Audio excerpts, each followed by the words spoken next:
ప్రముఖ నటుడు పోసాని కృష్ణమురళి ముక్కుసూటిగా మాట్లాడే వ్యక్తి. పోసాని గతంలో ప్రజారాజ్యం తరపున ఎన్నికల బరిలో పోటీ చేసిన విషయం తెలిసిందే. ఇప్పుడు మళ్ళీ సినిమాలపై దృష్టి పెట్టారు. నేను లోకల్ సినిమాలో నానికి తండ్రిగా పోసాని కీలక పాత్ర పోషించారు. ఇటీవలే పోసాని ఓ ఇంటర్వ్యూలో ఆసక్తికర విషయాలను తెలిపాడు. ప్రస్తుతం అడపాదడపా రాజకీయాల గురించి కూడా ప్రస్తావించారు. ఆ మధ్య ఓ టీవీ ఛానల్ రాజకీయ చర్చలో కాంగ్రెస్ సీనియర్ నేత VH పై ఆయన మాట తోలడం తీవ్ర వివాదాస్పదమైంది.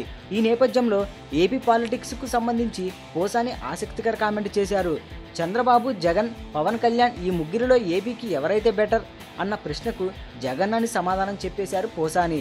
దేవుడా మాయదారి దేవుడా, ఈ ముగ్గురిలో నాకు జగన్ అంటే ఇష్టం అని బదులిచ్చారు. మోడీ జపం చేస్తున్నారే భయంతోనా, లేకుంటే నల్లధనం దాచుకున్నారా అని పోసానిని యాంకర్ అడిగిన ప్రశ్నకు పోసాని కృష్ణమురళికి ఈరోజు ఏం కావాలి చెప్పండి, నేను బీజేపీ మెంబర్ కూడా కాదు అన్నారు. బ్లాక్ మనీ ఉంటే తీసుకెళ్ళండి, ఐటీ వాళ్ళకి చెప్పండి, డబ్బులు లేక మా తండ్రి ఆత్మహత్య చేసుకున్నారు, అయితే ఆ పరిస్థితి తనకు రాకూడదని తన బిడ్డలు తాను సంతోషంగా బతికేందుకు కావాల్సిన డబ్బు సంపాదించుకున్నానని పోసాని తెలిపారు.